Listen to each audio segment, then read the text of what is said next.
आज के न्यूज़पेपर में प्रेषित किया गया है इनकी सीधे प्रवेश की प्रतीक्षा में डीएलएड का प्रशिक्षण रखा और कुछ नोट पॉइंट भी इसमें बताए गए हैं कि जारी कार्यक्रम के मुताबिक 14 सितंबर से शुरू होना था शिक्षण शास्त्र, बट आपका 14 सितंबर से शुरू नहीं किया गया है। कुछ डिस्ट्रिक्ट में आपका यह प्रशिक्षण काफ़ी शून्य हो जाने के कारण शिक्षण शुरू नहीं किया गया है, यानी कि आपका प्रशिक्षण स्टार्ट नहीं किया गया है। रिक्त सीटों पर सीधे प्रवेश की अभी शासन से नहीं मिली अनुमति, यानी कि आपका प्रस्ताव भी भेजा गया है बट अभी तक आप शासन से कोई भी अनुमति नहीं मिल पाई है। तो फुल न्यूज़ के बारे में हम आपसे डिस्कस करेंगे, यानी कि प्राथमिक शिक्षा भर्ती में अनिवार्य योग्यता diploma in elementary education DLED 2022 प्रशिक्षण के लिए रिक्त सीटों पर सीधे प्रवेश की अनुमति की प्रतीक्षा में शिक्षण सत्र तय तिथि 14 सितंबर से शुरू नहीं की जा सकी।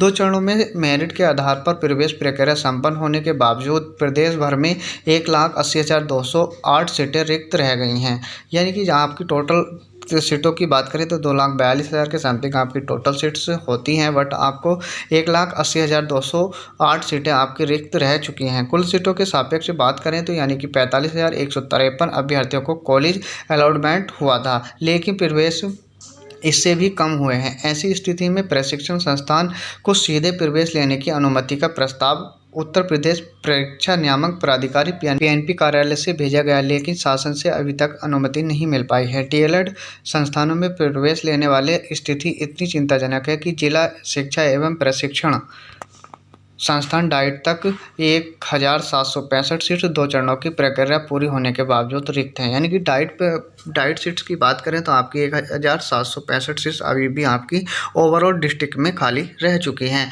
और डायरेक्ट एडमिशन प्रोसेस के लिए यानी कि पीएनपी से शासन को प्रस्ताव भी भेजा गया है, बट अभी तक शासन ने इसको स्वीकार नहीं किया है, यानी कि अनुमति नहीं मिल पाई है।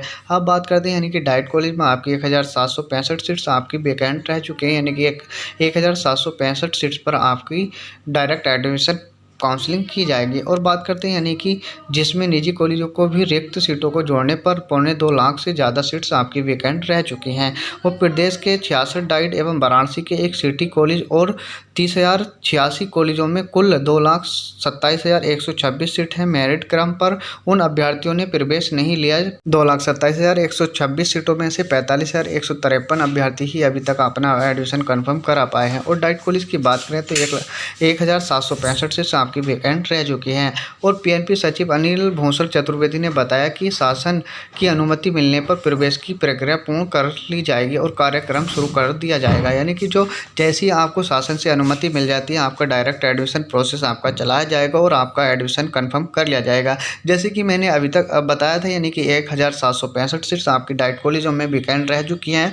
और आप ऑफिशियल वेबसाइट के माध्यम से आप देख सकते हैं कि आपकी डिस्ट्रिक्ट यानी कि आपके डाइट कॉलेज में कितनी सीट्स आपकी वैकेंट रह चुकी है। मैंने ऑलरेडी उस पर वीडियो बनाई हुई है। अब बात करते हैं यानी कि जिसने अपना रजिस्ट्रेशन फिल नहीं किया था वो एडमिशन इसमें करा सकता है या नहीं करा सकता। जैसे ही आपने कोई भी रजिस्ट्रेशन इसके रिगार्डिंग नहीं कराया है तो आप इसमें एडमिशन नहीं ले सकते हैं, यानी कि आपका रजिस्ट्रेशन होता है तभी आप डायरेक्ट एडमिशन में प्रोसेस में पार्टिसिपेट कर सकते हैं, अन्यथा आपको कोई भी प्रोसेस नहीं होता कि आपका एडमिशन कन्फर्म किया जा सके। और काफ़ी स्टूडेंट के कमेंट आ रहे थे कि सर हमारा जो रिजल्ट 27 जुलाई के बाद आया है तो हमारा एडमिशन हो जाएगा या नहीं होगा। तो ऐसा कोई भी प्रोसेस आपका नहीं होता है कि आपका रजिस्ट्रेशन प्रोसेस के बाद में आपका रिजल्ट आता है तो आपको वह एडमिशन में स्वीकार नहीं किया जाता है। ऐसे काफ़ी स्टूडेंट को एडमिशन प्रोसेस में आपको बाहर किया गया है और आपको भी इससे बाहर कर दिया जाएगा। तो आपको सोच समझ के ही आपका 10,000 का पेमेंट करना है, और यदि आप पेमेंट कर देते हैं वो किसी भी रूप में आपका